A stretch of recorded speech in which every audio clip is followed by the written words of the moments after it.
wrong.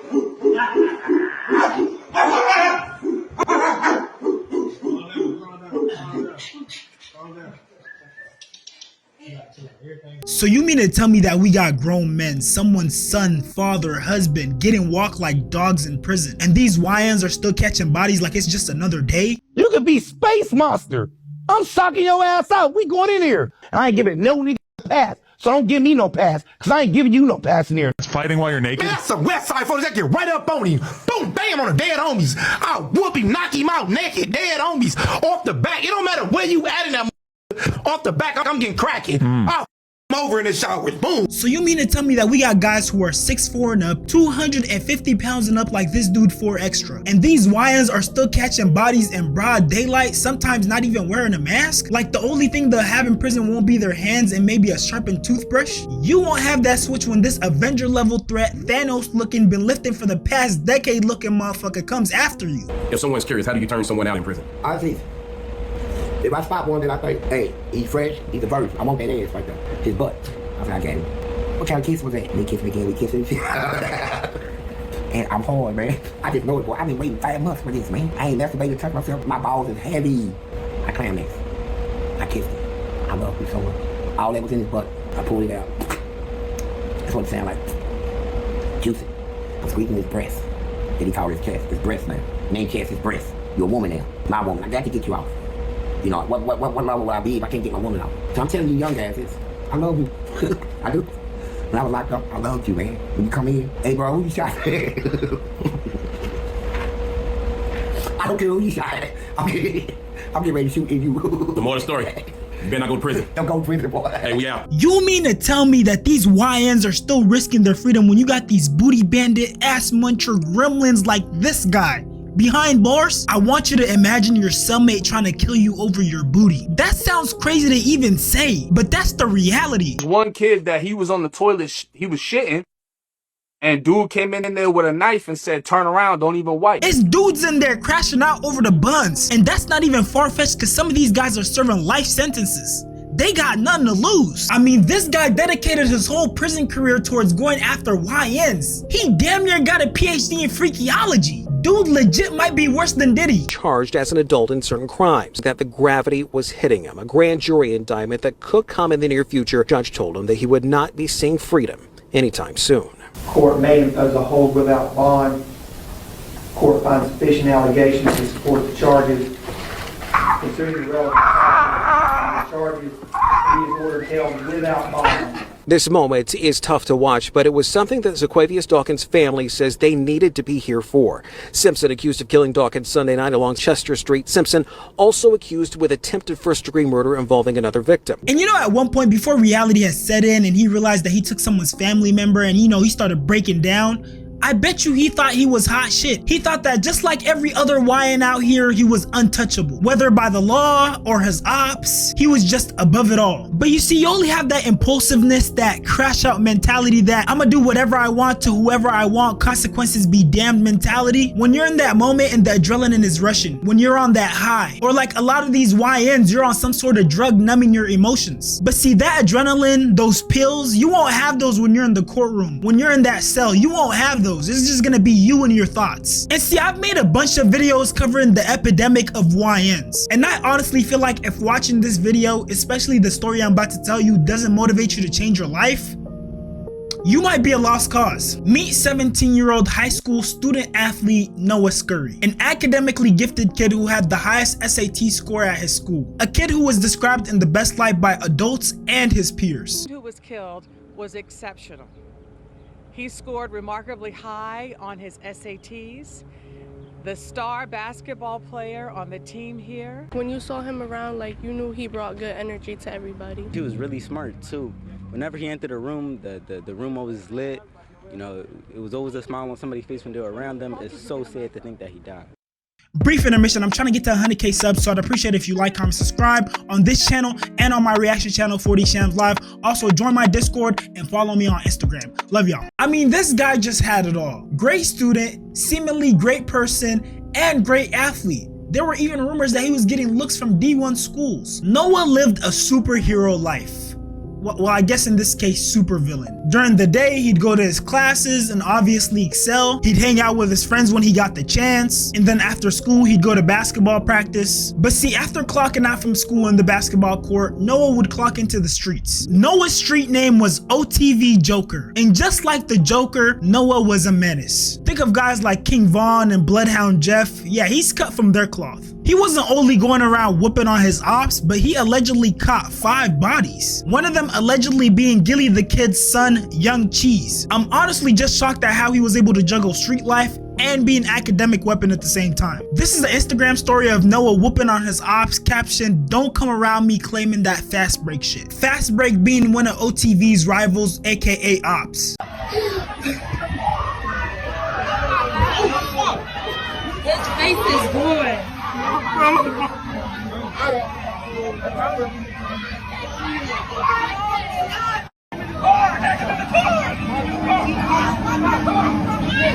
It's crazy to think how desensitized some of these kids have become to be able to do some of these things and then just carry on going to school like life is normal. I was having a conversation with a friend and we talked about how when people use guns to commit murder, it allows them to be disconnected from that murder. A lot of times these guys are doing drive-bys and shooting from afar, all while taking drugs like perks to numb their emotions. So they're not really fully experiencing the cruel, grotesque nature of murder. For example, imagine shooting someone from several feet away compared to stabbing them with a knife and having to stab them multiple times. That requires a different level of mental fortitude. That's something that would legit leave you with some next level PTSD. Now compare that to pulling the trigger while sitting in a car and then driving away, or pulling the trigger from a distance. Like, yes, you'll probably see the body drop, but that's probably as far as it'll get. After that, these kids are able to go home and probably see what they did on the news. And see, just like Noah's victims, Noah's actions eventually caught up to him and he became someone else's victim. After dropping this diss track with the rest of the OTV crew, tragedy would befall Noah.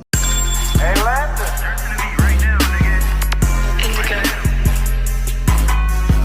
I'm thirsty to swing that door. Talking about bees and I'm up like 4. Forever going on to the cold, can't break, won't fold, nigga, that's how I go. 15 going on hits, start popping them perks, nigga, that's how I turn to a goblin. And I want y'all to notice how he said 15 going on hits, popping them perks, that's how I turn to a goblin. Remember earlier how I said these YNs will use these drugs to kind of numb their emotions to be able to commit these heinous acts? The drugs allow them to do a lot of the things that they do. Because for any normal human in their standard mental state, they can't commit these type of crimes. Humans have too many mental and societal deterrents preventing them from committing such acts. But with these new age drugs, you can legit silence your better judgment. But see, the downside is if you're not mentally ill or some sort of serial killer, you need to perpetually take these drugs to deal with the PTSD and cope with the actions that you've committed. Even known killer King Von was on meth when he died. No cap for my rap, I'm thugging. We gon' need another headshot, count on my body. Searchy fuck, I done finally got it. I do a bitch bad if the bitch tryna line me. Outside on the 4 or 5 deep in the Johnny. All these niggas keep telling when they ask about bodies. And it never made sense to me how these rappers will get on a track and basically self-incriminate. They'll talk about how many bodies they have and they'll give these hints and detailed descriptions about how they killed someone. I know the FBI and CIA are probably more excited than anyone else when these rappers drop new music, because they're basically doing their job for them. But back to Noah Scurry. See, after making a YouTube channel just to drop this diss track, the next morning as he's getting in the car, about to be driven to school by his mom, one of his ops runs up and he gets fatally shot. A teenager is gunned down in an alleyway behind his home. Noah Scurry is being remembered for his performance both in the classroom and on the basketball court. Games have now been canceled for the rest of the week as the school community mourns his death.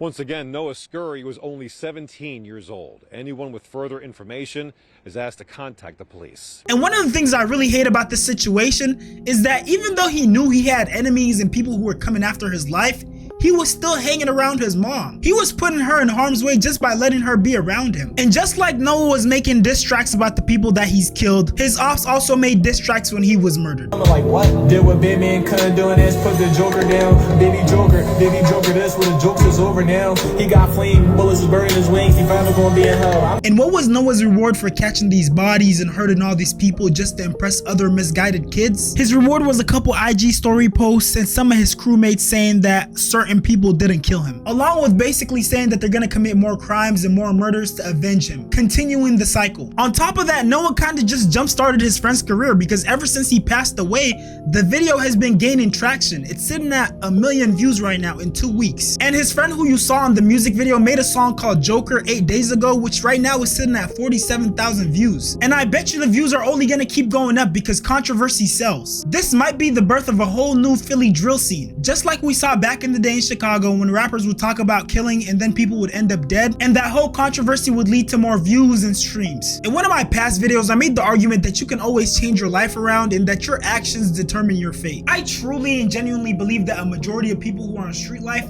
don't have to be a part of it, and even if they're presently in it, they can make the active choice to grow past it, because otherwise it comes with some pretty grave consequences. A perfect example is Kyron Lacey, someone who's constantly acting like a YN even though he attends a D1 football college program and he's a star player. These are some of the things that I said about people who fit his archetype before people started getting mad in the comments. It's so many people who wish they had the opportunity to even experience one day in his life, and I already know someone's gonna come in my comments talking about, oh, some of us actually did grow up in that environment. Some of these dudes are actually street dudes. And to those people, I just want to tell you, I don't care. If God blessed you with the opportunity to go D1 and possibly get the chance to go to the NFL, at some point you got to learn how to grow out of that hood mentality. Now, I'm not saying lose touch with who you are and where you come from, but you definitely got to start carrying yourself differently. And this is strictly my opinion, but college football players, especially D1 college football players, the ones who get most of the publicity, the ones that get the NIL deals, you know, the ones who have little kids watching them, probably obsessed with them, need to not be doing these little YN stunts, acting like they're Swiss cheesing someone, not having decorum on the field. Because let's be real, once you make it to that D1 status,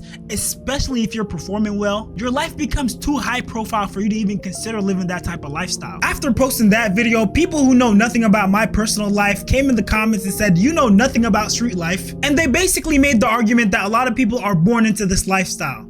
Which may be true, but that doesn't mean you can't change. And for all those people who didn't hear me out, Kyron Lacey is currently facing charges of negligent homicide after a deadly crash. According to reports, his victim was a Marine veteran. Lacey was allegedly driving a 2023 Dodge Charger on Louisiana Highway 20 and recklessly passed multiple vehicles at a high rate of speed by crossing the center line and entering the northbound lane while in a designated no passing zone. So dude was speeding in a Dodge Charger and driving recklessly. Now, I'm not trying to play into stereotypes, but that's something that most YNs do. And I hope no one thinks that I'm trying to use this as a I told you so type of moment, because this is genuinely sad. Dude had a bright future ahead of him. But one thing I did realize, however, is that no matter what type of background these guys come from, they'll end up going down the path of a YN if that's what they resolve to do. A perfect example of that is 4Extra. Although he's a renowned gangbanger now, he admitted to coming from a 2-parent household with parents who worked good jobs. On top of that, his father strongly advised them against street life. I started off young, 11. Off the back, I'm born and raised in the hood. Okay. On Western Vernon. I'm born and raised in the set, in the 40s, South Central. Off the back, whole family from the set. And did you have anybody trying to keep you away from this life? Hell yeah, my dad. My dad and my mom. But my dad for sure. He for sure, he was tripping, you know. But he was from the same hood? No, my dad don't back. He wasn't, okay. No, hell no. He went to school, graduated and all that. You know what I'm talking about? Been to the Army. You know what I'm talking about? He believe in, you know, education is the key. Right. You know what I'm saying? He didn't believe in the gang stuff. You know what I'm saying? My pops was hot when he found out. My pops found out when I was 12 though. He found out when I was going to school at Horseman. The principal called him in here. She like, your son bang. He like, my son don't bang. He like, your son do bang. He like, man, look at the tattoo on his back. And when he seen the photo on my back, he went up. Although 4Extra was surrounded by street life in his neighborhood, he had a real life example within his household that he didn't have to go down that path. And although I am a strong believer that every human has the right to make their own decisions, these are some of the consequences of those decisions. Shit, I was in it. I went to jail at 12 anyway. Attempted murder with my homie. Juvenile life. I stayed in there from 12 all the way up to 16. And they found us not guilty. All of a sudden, they kicked us out. When I got out at 16, I came right back, like shit, 8 months later for a bluer. So yes, your environment can definitely influence you. But for people to think that your environment makes you 100% of who you are is flawed thinking. It just takes more strength of character to not let yourself get sucked into that cycle. So yes, your environment can definitely influence you. But for people to think that your environment decides 100% of who you are is flawed thinking. But for people to think that your environment decides 100% of who you are and who you become is flawed thinking. It just takes more strength of character to not let yourself get sucked into that cycle. That's why these writers kept written by himself, written by herself, Phyllis Wheatley, Frederick, because they thought Negroes couldn't read and write. They thought Negroes didn't have the capacity to read and write. And yet they made all the laws to stop us from learning how to do what? Read and write. If we can't read and write, what you trying so hard to stop us for? And the answer is because America has always known what you are. America has always known who you are. America has understood what you're capable of, and they will make you think you ain't nothing at the same time that they exploit your gifts. They'll tell you lazy and make you a slave. They'll tell you dirty and have you clean their house. They'll tell you uncivilized, and we raise their children.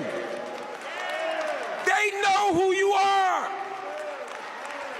But it's time that you listen to who you are. That you understand who you are. If you made it this far, I appreciate you so much for watching. Go ahead and like, comment, subscribe, and turn on post notifications for me. And if you want to join the 4D fam and be a part of 4D World, go ahead and join my Discord channel. And if you didn't know, your boy definitely knows how to put that shit on, so go ahead and follow my Instagram. I'm gonna be dropping heat on there very soon. All links are in the description below. Again, I appreciate y'all for watching, and yo gang, can you like subscribe to my reaction channel? 4D Shans Live. I know I already said it, but like, come on gang, come on, do me a favor. Hey, yo, I appreciate you. Hey, but not for real though, keep turning me up, bruh. 4D Shams, 4D World. I'm out. Love y'all.